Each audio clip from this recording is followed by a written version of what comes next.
Bismillahirrahmanirrahim. Assalamualaikum warahmatullahi wabarakatuh.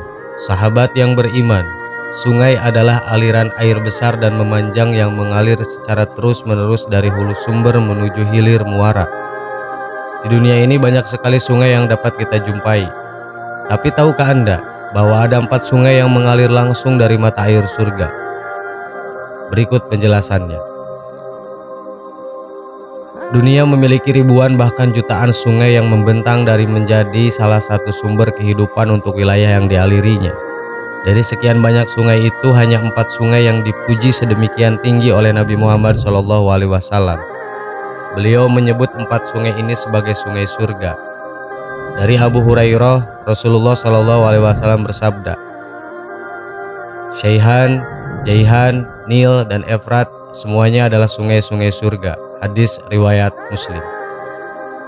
Sebuah riwayat dari Ibnu Abbas, Rasulullah SAW bersabda bahwa Allah menurunkan sungai-sungai tersebut dari sumber mata air yang sama dengan yang berada di surga, yakni di lapisan yang paling bawah. Sumber mata air ini dilindungi oleh sepasang sayap malaikat Jibril alaihissalam.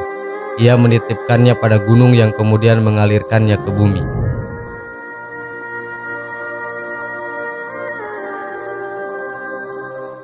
1.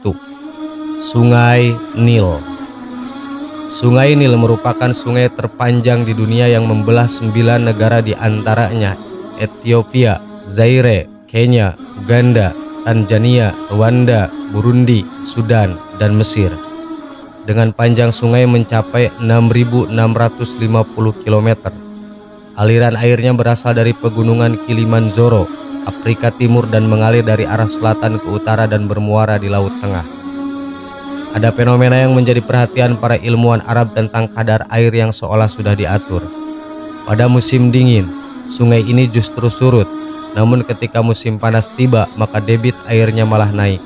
Luapan air menggenangi daerah di kiri kanan kiri sungai, sehingga menjadi lembah yang subur selebar antara 15 sampai 50 km. Sehingga meski musim panas, namun kawasan di wilayah sungai Nil tetap subur. Naiknya sungai Nil di musim panas karena mencairnya salju di pegunungan Kilimanjaro.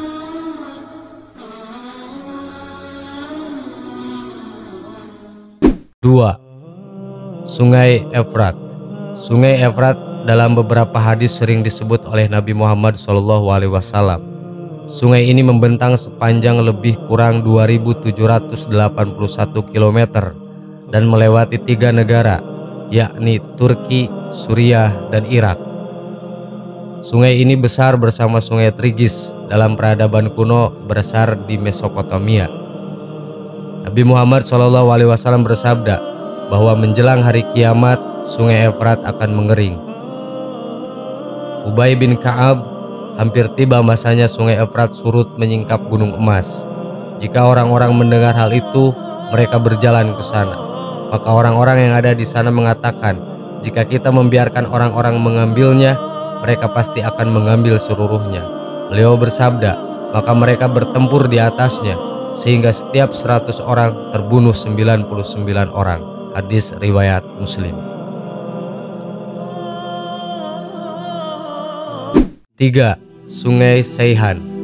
Seihan merupakan sungai terbesar yang berada di Yordania, dahulu wilayah Syam. Air sungai mengalir dari perbukitan Anadolu di pegunungan Antetoros. Sungai ini melewati Adana dan bermuara di Laut Tengah di timur Laut Teluk Iskandarun. Dalam sumber Wikipedia, sungai ini merupakan sungai terpanjang di Turki yang mengalir ke Laut Tengah. Di Adana, aliran sungai Seihan dibendung menjadi sebuah dam yang berfungsi untuk irigasi, tenaga listrik, dan pengendali banjir.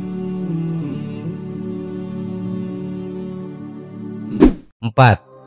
Sungai Jaihan. Jaihan adalah sungai di daerah Musaisoh. Imam Al-Hazimi berkata, Seihan ada di daerah Musaisoh, bukanlah sungai Sihun yang ada di Khurasan. Disebutkan oleh penulis Nihayatul Ghori bahwasanya Seihan dan Jaihan adalah 2 sungai yang terletak di daerah Al-Musaisoh dan Tursus.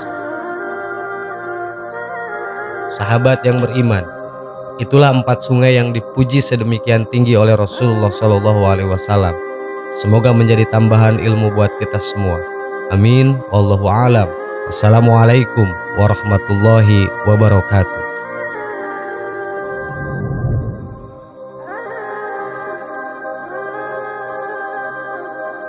Bismillahirrahmanirrahim. Assalamualaikum warahmatullahi wabarakatuh. Sahabat yang beriman, foto bertiga masih dianggap sebagai pamali oleh sebagian kalangan. Tindakan ini dipercaya bisa menyebabkan orang yang di tengah mengalami kesialan, bahkan parahnya dipercaya bisa menyebabkan kematian. Hal ini tentu merugikan bagi mereka yang menjalin persahabatan dengan hanya 3 orang atau keluarga yang hanya memiliki 1 orang anak saja. Pasalnya akan kesulitan mengabadikan momen kebahagiaan mereka dalam jepretan foto karena jumlahnya 3 orang. Kepercayaan yang berkembang luas di Indonesia ini ternyata bukan berasal dari dalam negeri, namun bersumber dari kepercayaan bangsa Vietnam yang mengeramatkan angka 3. Negara ini mengalami akulturasi budaya yang besar ketika penjajahan. Mereka mengambil mitos bahwa angka 3 membawa kesialan.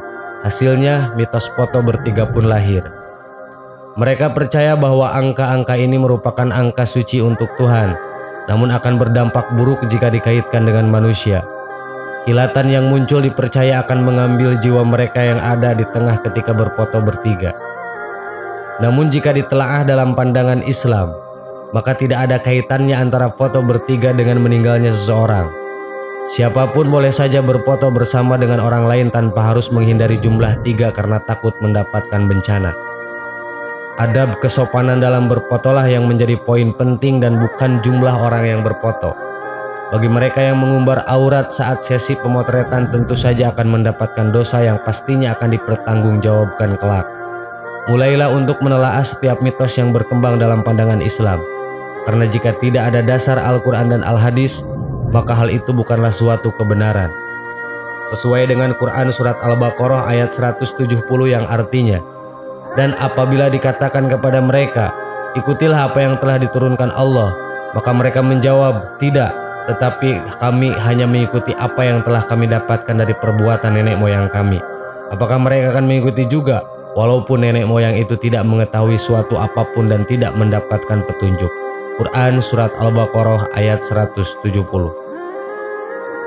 Jika suatu ketika ada yang meninggal usai melakukan foto bertiga, maka hal tersebut tidak ada kaitannya dengan mitos ini. Hal ini terjadi karena memang ajalnya sudah menjemput dan harus kembali kepada Allah Subhanahu wa Ta'ala. Sahabat yang beriman, semoga informasi ini bermanfaat dan menambah wawasan bagi kita semua. Amin. Wallahu a'lam. Wassalamualaikum warahmatullahi wabarakatuh.